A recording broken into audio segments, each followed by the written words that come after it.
It's time for the Hockey Writers Grindline, a weekly show covering everything Detroit Red Wings.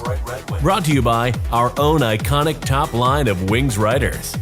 Sit back and enjoy The Grind. Hello, everybody, and welcome back to another episode of The Grind Line here at the Hockey Writers. I'm your host, Matthew Zator, and as always, joined in by my line mates, Devin and Evan Sabourin.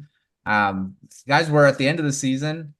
We had a little bit of a quick emergency episode right after that game that they were eliminated from the playoffs. So we're going to do a bit of a wrap-up. Devin, how's it going? It's good. We've had time to digest that game now and to think it through and whatnot. And now the playoffs started today, right? So it's the best time of the hockey calendar. Would have been a lot more fun if the Wings were in it, but I digress. Happy to be here with you guys. How you guys doing? I'm doing good. Evan, how's it going? I'm doing good, man. It's I still haven't processed those games yet. That was the craziest two Red Wings games I think back to back that I've ever witnessed. Especially those were two nutty games.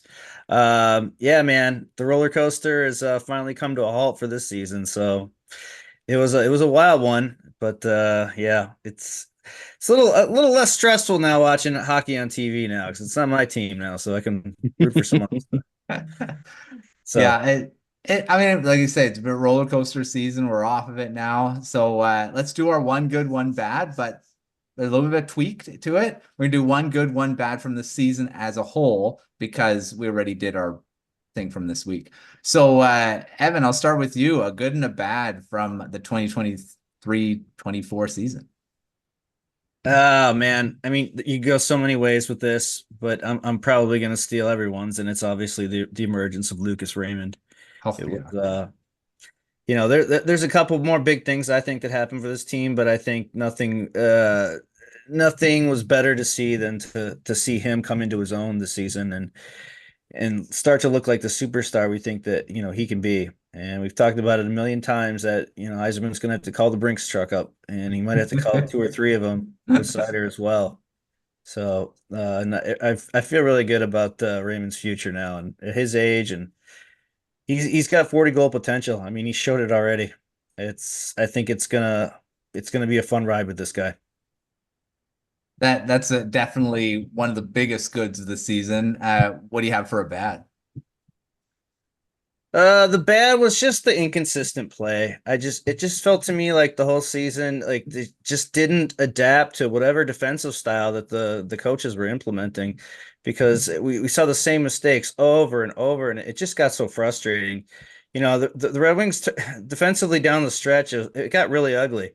And I saw today in Lalonde's presser that he said, they're giving up more shots this year than they did last year, and that's not a good thing. That's really.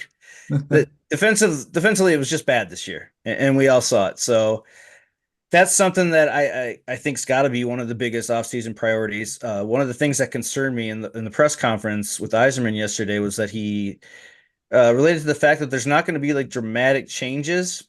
Mm-hmm. But again, I mean, is he going to come out and really say, "Hey, this guy's got," he's not going to say that. So I'm hoping that was just him playing it close to the vest as usual, but.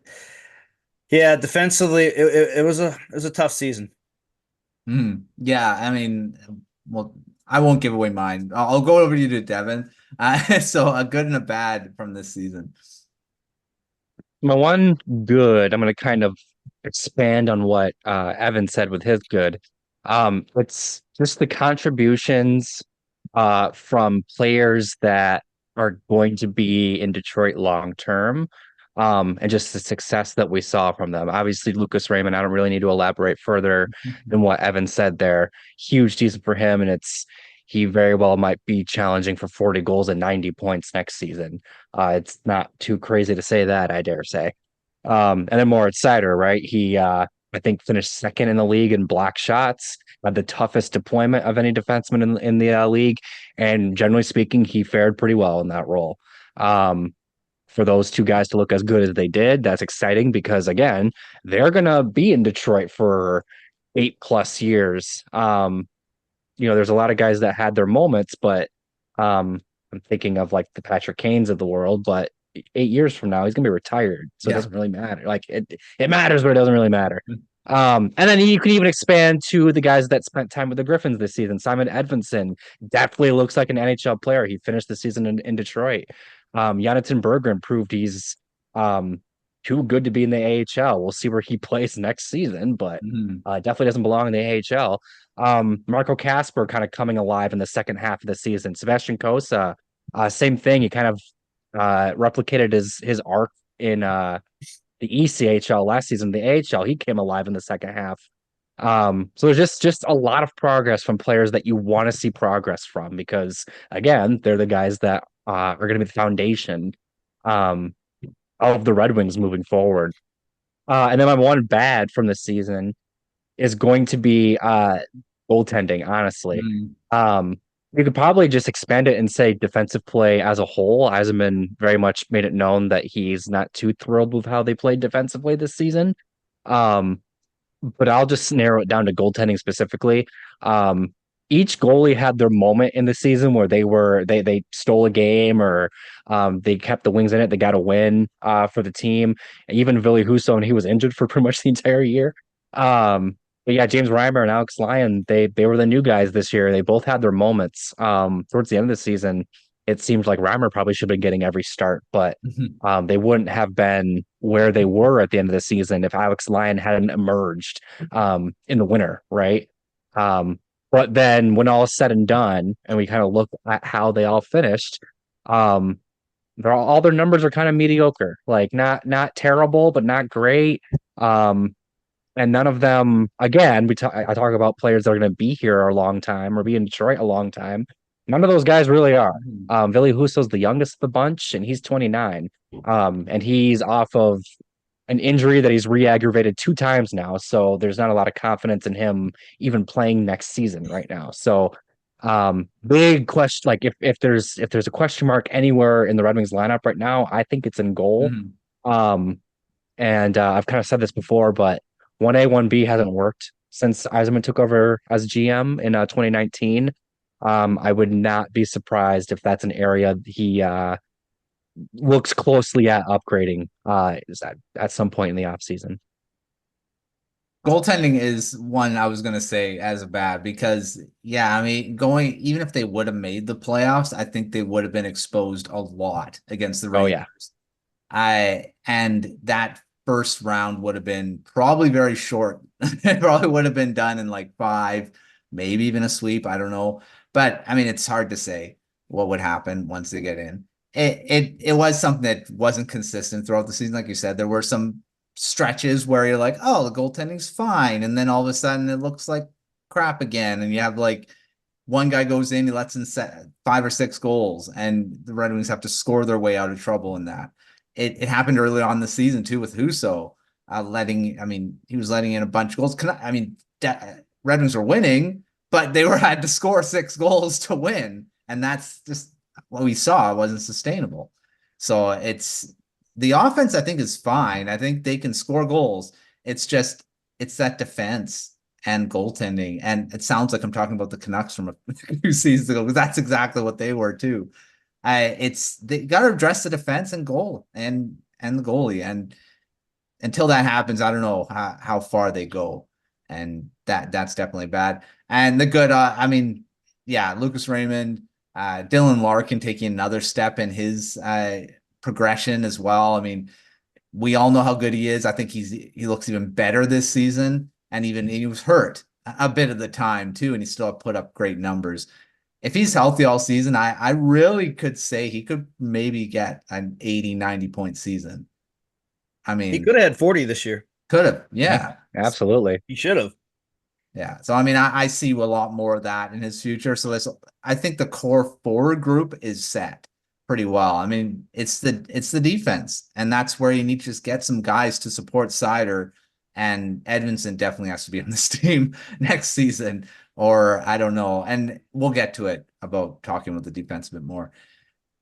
All right. Now, like I say, we're off the old roller coaster now. I'll start with you, Devin. Was it a positive season overall? I mean, yes, they didn't make the playoffs, but they were right there. 91 points, nothing to sneeze at, really. I mean, that's not a bad season in points wise. What are the biggest takeaways from the season for you? To kind of lean into the roller coaster analogy, I think the last few years they've been on the kiddie rides. You might Yeah. go over one decent hill, but then the rest of it, you're kind of just like, well, I'm glad this is fun for you because I want off. Yeah. This year they rode a big boy coaster. Yeah. They had some high highs, some low lows, up and down. Even when we thought it was time to get off the roller coaster, it launched one more time. We saw some crazy games at the end of it. We went from riding the kiddie rides to riding like the biggest ride at the park. Um, so in that sense, I mean, at the very least, it was a fun season, right? Oh yeah. It's been a long time since just casual fans have had a reason to be invested in the Red Wings. And I think I saw a lot more casual fans commenting on um the status of the Red Wings this season. I think that's a sign of growth. And at the end of the day, if you're growing, that's positive. I do think it was a positive season. I still think there's a lot of work to do, unfortunately. Um, but I think that there's enough things to take from this season that you can be excited about moving forward. I've kind of beaten around the bush on Patrick Kane once now. I'm going to beat around the bush on him twice. He was a reason to be excited about this season, right? And we don't know if he's going to stick around, but it's not just him. If it was just Patrick Kane showing up and stealing the show, it'd be like, yeah, but he might not be here anymore, and it doesn't matter. No, it's Lucas Raymond exploded. Sider's maturing. Larkin's looking as good as he ever has, and the kids are coming. So no, I think it's definitely a positive season. It was a stressful season. It was an up and down roller coaster. I'm sure the show was annoying to watch at times because you kind of knew what you're getting into before you even logged on. But Yeah. um uh that this was probably the most fun I've had doing the show, and it's because the team had a lot going for it. And it gave us a lot to talk about. And honestly, just to kind of address the second part of the question, my biggest takeaway from this season is that the Red Wings are coming. And we have more tangible proof of it this season than we ever have, pretty much since we started doing this show. Yeah. 2 years ago, when Lucas Raymond and Moritz Seider were rookies, that was kind of like okay, the Wings are coming. We got these two new studs to build around, right? And then between now and then, just kind of more of the same, murky middle at best, horrible at worst. But then this year, you're starting to see them assert themselves as like pillars for this team, and now and moving forward. So I guess what this is all coming back to like twice now is that the young kids look really good, and that should make you excited. So yeah, honestly, there's going to be some changes this year. We don't know how much. It sounds like there might not even be a ton of changes. But the pieces that are going to return, or at least most of them, I think you should be excited about, because those are the ones that I was most excited about watching this season. Yeah. It is, and really, there were 1 point or one win against the Capitals away from making the playoffs. So they were really close. And yeah, we've talked about it, the progression that they've made from season to season, and this season was the biggest step forward, I think. Not just with the young players, but just how the team kind of came together at times. And you're like, why can't you do this all the time? Be that cohesive? And I think that's just the growing pains of a developing team, and figuring out your main core of players. And I think they've figured out two of the main pillars now. It's just of the forward group, at least. And now they're just going to kind of build around that. And the defense, we already know Moritz Seider's the pillar there. You just got to find guys to support him. And Edvinsson is probably one of them. That's the other pillar. There you go. Yep. Two pillars of defense, and you just got to build around those two guys. Evan, what about you? Positive season, and what are your biggest takeaways from it? See, I'm so Jekyll and Hyde on this. If you'd asked me that question after like the Arizona losses, I would have blown up and said, this is a disaster. I don't know. I think you guys saw throughout the season my reactions, right? Especially when we recorded right after the games. Yeah. But no, yeah, I mean, it was a successful season.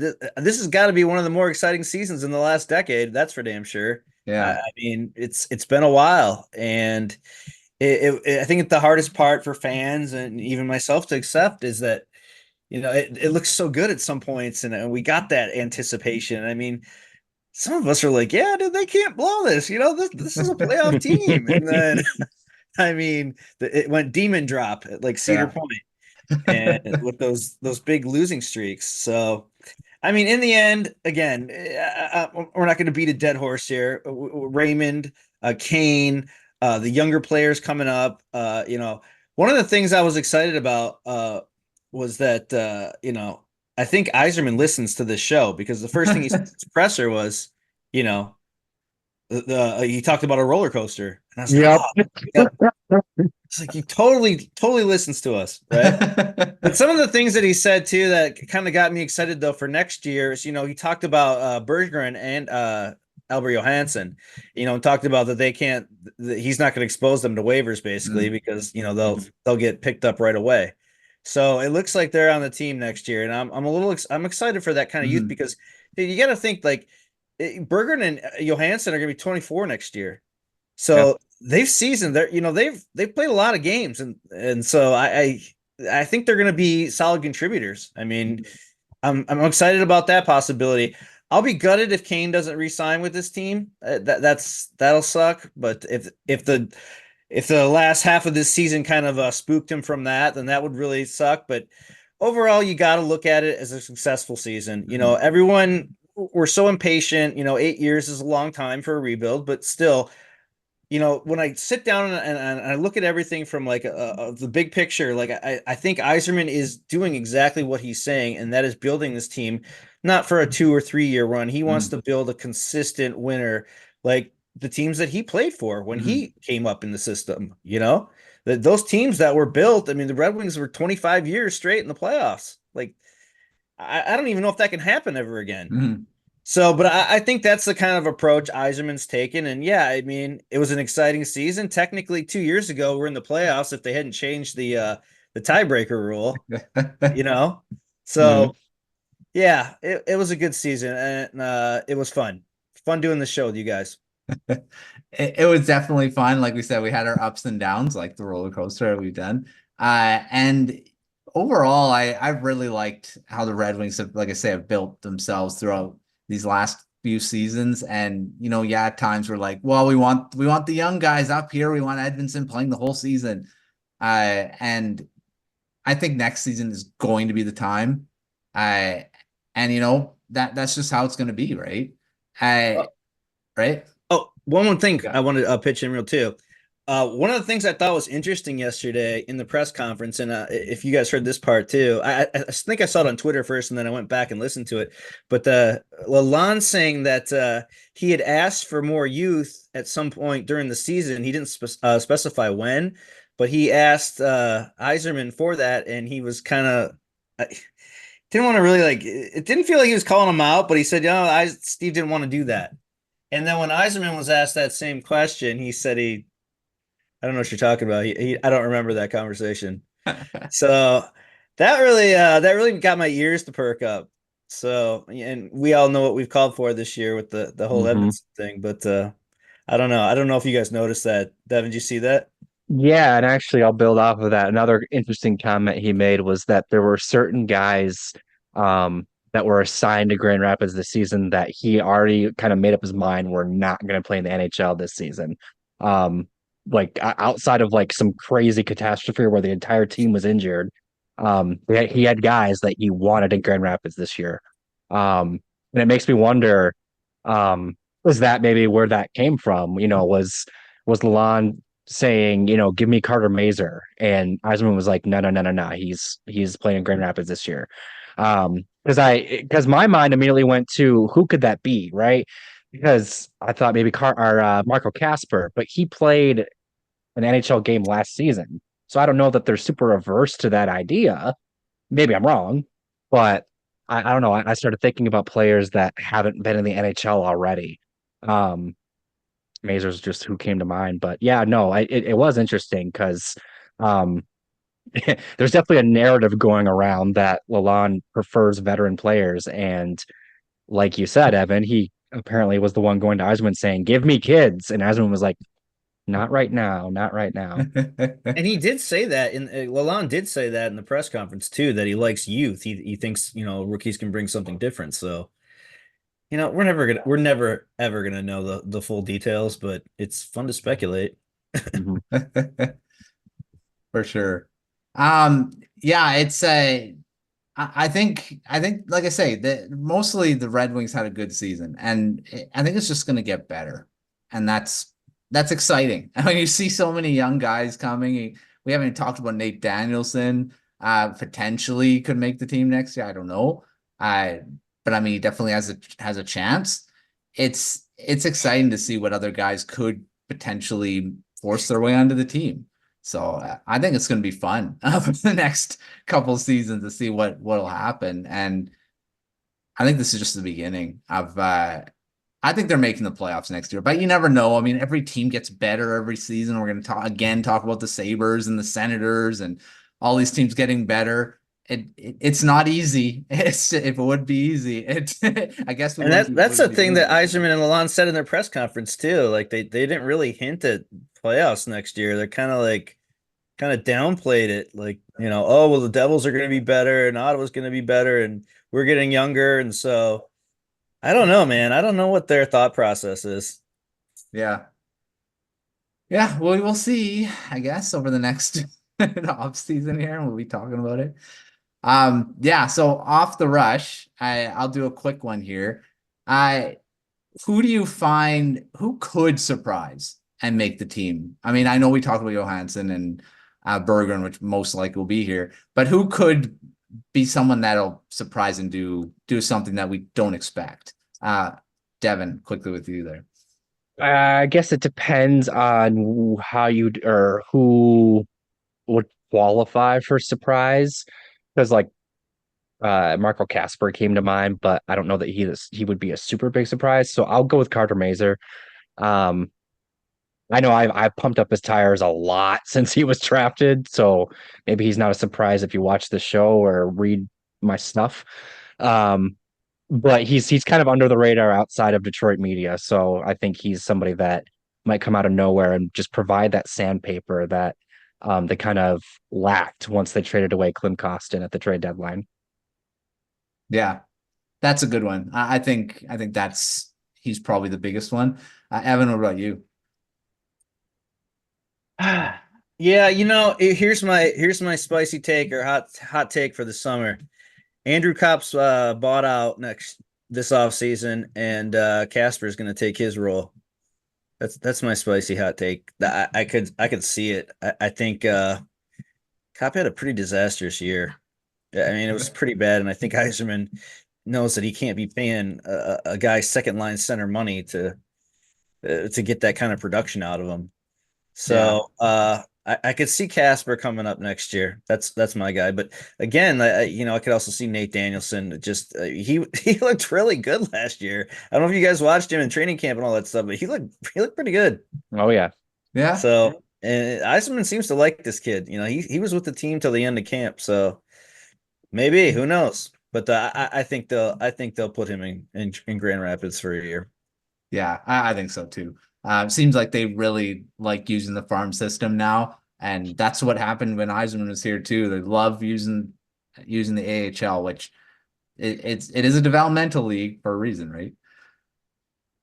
All right. Well, before we move on to the second half of the show, we got to pay the bills and talk about our Substack here at the Hockey Writers. It's a great newsletter. You get 3 times a week, gives you all the best Red Wings articles. Also, you can sign up for the premium tier, which gives you a bunch of exclusive articles, prospect reports, game day previews, Red Wings Unfiltered, a new column there. I'll make sure checking all that out in the link below.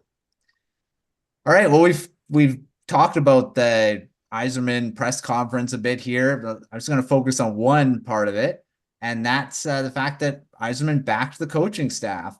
But there's a big but here. He also noted that they struggled with fundamental defense at times, and we all know we've talked about that many times on this show, and not just fundamental defense with the defensemen, some of the defensemen. But Lalonde is in the final year of his contract. We've also talked about him potentially being let go. Evan, I'll start with you. How long is his leash this season? Is it, or next season, I guess? I Is it that they start going on a little bit of a roll, tailspin a bit, and he's gone? So many coaches were fired this past season, so it seems like they don't. A lot of these guys don't have a long leash. Does he have one with Yzerman? Yeah, I mean that's a tough question for next season because, like I said in that press conference, neither of them seemed like too hyped to talk about the future in the playoffs, like next season, like putting expectations or whatever. That's just the hint that the vibe that they gave. So, I think next year they're going to be obviously younger, and I think that's a lot of youth, and it might be harder to get back next season. I really do believe that if they go with all this youth, then these kids are you know it's going to take them some time to adjust. So I'm not 100% sure next season's going to be better. Now, having said that, and Yzerman's just full of shit and goes off and draft or signing defensive free agents and changing the structure back there, and then he sits at Markstrom's door at the 11th hour or 12th hour and signs him to a 2-year bridge deal or 2-year deal to bridge us to Sebastian Kosa. But it's going to be interesting. It's going to be really interesting. I think so too. I think I'm not really sure what, like I say, they're not really talking about it right now. I mean, maybe I don't think they would anyway. But yeah, Devin, what do you think about Lalonde's leash? I mean, is he got a long one, or is it short? I like the thought that the off season is kind of going to tell us. Um, because when you do add an influx of young players, you're right, Evan. You can kind of expect some learning, some a bit of a learning curve, some ups and downs, more roller coasters. Whoopee! Um, for better or for worse. And I mean, we spent this entire season saying, why aren't they playing the kids? Why aren't they playing the kids? And they're gonna play the kids next season, and we're gonna be like, this is agonizing, man. They gotta learn, but oh man. So there's a preview of what next season's gonna be like. I think that Lalonde has a average size leash.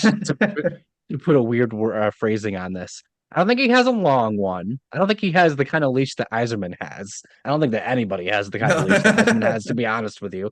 But I also don't think his leash is like super short to where they get like on one skid and Yzerman panic fires them. Yeah. I think it's gonna be one of those things where, I think it's pretty clear Yzerman wants to see improvement on the defensive side of the puck. If they're 2 months into the season and they look basically the exact same as they did this year, factoring in, young players making rookie mistakes, I think then he looks to make a move. I mean, we saw with Jeff Blashill, once Yzerman took over, Yzerman's willing to ride out a guy, right? He's not one to rush and make a decision, even if fans are calling for the guy's head. So I think it would take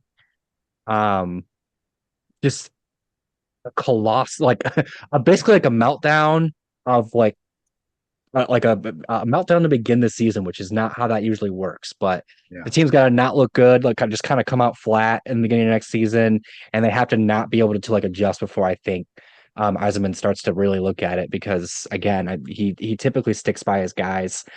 He hired John Cooper, and John Cooper's still the head coach over there in Tampa, so I think that means something. And he had a pretty easy out with firing Jeff Blashill when he took over as GM. And he not only didn't fire Blashill, he actually extended him one time before he eventually dismissed him. So, and despite their disagreements on how many young players should be in the lineup this season, Yzerman did handpick Lalonde. They do have a working relationship together, and I think that means that has some weight to it. So, outside of a horrible start to next season, I think Lalonde has a bit of a leash, but that can shrink up really fast. Yeah, I agree with you. I think it's not really long. It's not really short. I feel like he's gonna let him kind of maybe feel out the season a bit at the beginning. And it also depends on what type of changes are made in the offseason, right? Mhm. If the defense drastically changes, but it sounds like it's not, which that's our next thing. It's not something I think that's gonna change too much. Like he said, he seems that he wants to re-sign Gostisbehere if he can. And the fact that if that happens, some of these guys, they want Johansson to be in the lineup too. And who else could be gone? I mean, there's so many guys in these. There's not a lot of guys leaving for free agency except Gostisbehere, and he wants them back. So it's like, what's got to give here? Something's got to give. If you want these young guys in, you got to get rid of some of these guys. And I mean, we haven't even got to the point about Patrick Kane if he's not re-signed. Yeah, so it's going to be a big step backwards in the offensive progress. Yeah. I mean, how many games alone did that guy just show up for us? But yeah, that's a good segue. We'll move on to our next thing. Patrick Kane. He wants term on his next deal, which he doesn't want to sign a 1-year deal. It sounds like. What does that term look like? We don't know. 2 years, 3 years, but more than 1 year. So, Evan, would you do that? Does it make sense for the Red Wings to sign Kane to more than a 1-year deal? And then what would you offer him? Would you offer him more than that one? I totally jumped the gun on that last one there. Yeah, man, it's the selfish part of me wants Patrick Kane back, but the realistic part of me knows that it could come back to haunt him. You know, if there's a way I could get him like if he'd take like a 3-year 4.5, I'd be great at that. But I think he might be able to pull something bigger from some teams that are closer than the Red Wings right now. I mean, he showed it this year. Showtime was, you know, he's obviously not the same player he was back in the day, but he's something special. And I think, you know, teams around the league saw I'm sure we've all talked about before about Lucas Raymond, the emergence. And if he had something to do with that, you know, contending teams see that kind of thing and they might, you know, be throwing money at him this offseason. We don't know what he wants. Again, you know, I know we talked last week. It's like, man, I'm just hoping like this whole DeBrincat, their family seems like so close and they're like best friends and they play well together. And like, yes, I want to stay and play with my boy. So that's my hope for that. Yeah, I don't know. It seems like he wants to, like, but that term on his deal, I'm the same thing. It's like I'd be okay with at max, like you said, a 3-year deal. Max, because I think max. I don't go more. I think he's got still. It seems like he's fine. His hip's fine. It looks like he can play. So I feel like he'd probably be pretty productive over 3 years. And helping out with the younger guys coming into the lineup, I think that's a good thing. But like you said, if other teams throw more money at him, at teams maybe closer to a cup and win another cup somewhere, it may be tough for Yzerman to kind of match what other teams would offer him, right? So, Devin, what about you for Kane? Does it make sense to put more term than just a 1-year deal for him? Well, first off, I kind of wish that this is like a weird instance where I wish that the NHL did team or player options on their contracts, like the NBA and the MLB, and in some cases, I think the NFL does. As like a 2-year deal with a team option for a 3rd year, like sign me up. But that is not a thing. You get your years one way or another in the NHL. I do agree. I think 3 years is the absolute max I would go, and even that makes me a little uncomfortable. He says he wants to play till he's 40. And I believe him. I mean, we saw this year he's still got all the talent in the world. I think if he plays in the right role, he could play until he's 40. But then I also worry. He did look really good this year. Absolutely looked like himself. But Nicholas Backstrom of the Washington Capitals had the exact same surgery as Patrick Kane. Came back 1 year, I think it was 2 seasons ago, looked pretty good, looked like Nicholas Backstrom, and then played a few games the next season and then had to step away.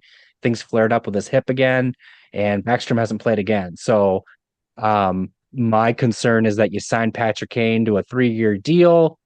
He plays half a season, something goes wrong, the hips, people aren't praying to the hip gods, and then then you LTIR him, and then what do you do? Because you plan on having Patrick Kane for 3 years.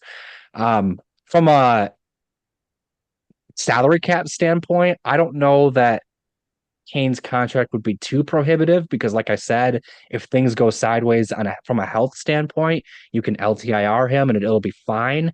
Um, but from a roster construction standpoint, does it make sense to have a 36-year-old on a 3-year deal when you're trying to go younger? Mhm. It depends on the price point. Patrick Kane's not just any 36-year-old. And I think that there's still a lot that the Red Wings young players can learn from him, but it's got to make sense. And I think that at the end of the day, what's going to end up happening is that both sides are going to be interested in each other. Kane enjoyed his time in Detroit. Detroit enjoyed having him. But there will be another team, whether it's a Dallas or a Vegas or whoever, that's either willing to offer him more money on a short term or more term for equal money or whatever. And that's going to appeal to him more. I think at the end of the day, we all kind of agree Patrick Kane wants to win at least one more championship. And while the Red Wings are on that path, are they on a path to get there while Patrick Kane's still an active player? I don't know. So I think it's ultimately really going to come down to how much what their roster / cap sheet looks like going into free agency and what offers Patrick Kane's receiving from other teams, because at some point it just might not make sense for either team or from either side. Yeah, and I think that's gonna be what it's gonna come down to because, like you say, he looks fine. It's not like he looks like he's slower or anything like that. So teams are gonna look at him and pay him more than what he got this past one. And yeah, he's going to be not just a small fish in the free agent pond. I think he's going to be a bigger one. Especially, I don't think free agency has a lot of really high end players this time. Some of them may enter free agent. Steven Stamkos, he's not going anywhere. Tampa's going to re-sign him. Everyone's talking about him being an open market. No way, he's not going in. I think a lot of the bigger names are going to re-sign with the teams that they were. So I mean, I feel like he could be one of the higher end guys. So we'll just have to I wait and think see. I say give him big money and LTIR him just like Vegas does with Mark Stone. You know, Yeah, yeah. Nothing says that they're going to be a playoff team like having a guy like Kane on LTIR, Yeah, right? Well, like I say, it's starting to look like Mark Stone's going to come back here in the. Of course. Yeah. Was there any That's doubt? a whole other story. Come on. Vegas. Oh, Vegas. Yeah. All right. Last off the rush of the show here, and I mentioned the defense. Evan, what do you feel like? Like you say, Johansson looks like he's going to be on the team. They want him on the team. Waivers, he's not waiver exempt. He wants to re-sign Gostisbehere. Can it be done? I mean, to have all these young guys in the lineup and all the veteran guys, I mean, he's got to move someone, right? Yeah, man. I think it's probably going to be. I think Ghost is probably going to be out. I think someone's going to offer him.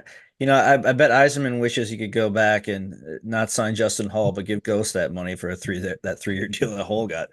But yeah, defense. Yeah. Oh, Johansson has to be up next year. He's out of options. So, and they made that clear, both Lalonde and Yzerman, I believe, in the press conference. Cider, Edvinson, Wallman, Sherrod, I mean Mata, Hull and Petrie. It's there's obviously there's going to be people moved. I think these press conferences they're just so, they're all textbook. Everything they're saying is just textbook. They're not going to tell you what they're doing.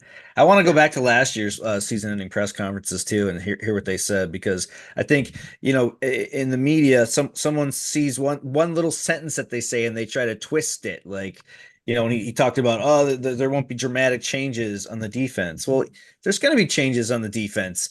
He's not going to come out and start calling out people's jobs in the end of season presser. So. Yeah, I don't know, man. It's crazy. Yeah.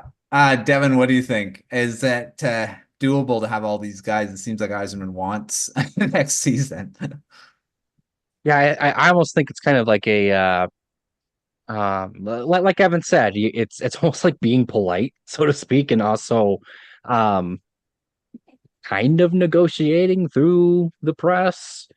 Because yeah, I mean, what you know, the question he was asked directly about Gostisbehere, and it's like, hey, he was really good. What would you have any interest in bringing him back? What's he gonna say? No, like what that that that very rarely ever happens in pro sports, let alone hockey, which is known to be very conservative with how they answer questions.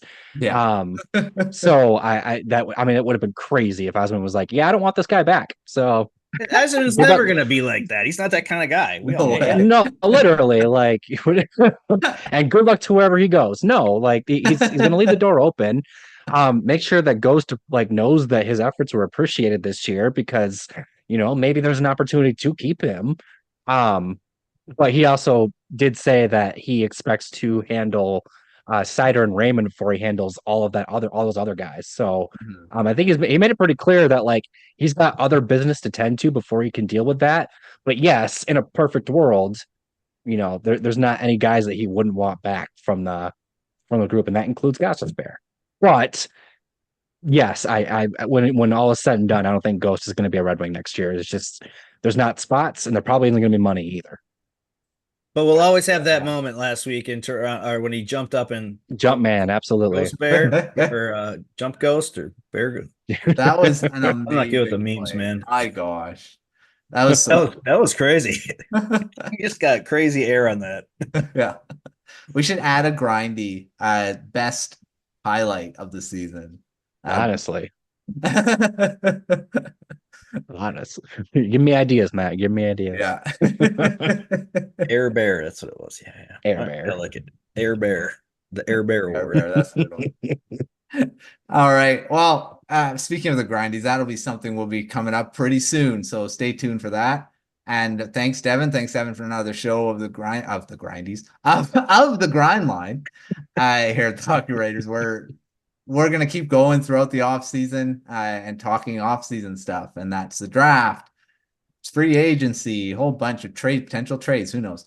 We'll keep it going here, but make sure checking out all the articles that we have at thehockeywriters.com. That'll keep going throughout the off season too. We don't stop, and we'll keep going there. But until next time, we'll see you on another episode of The Grind.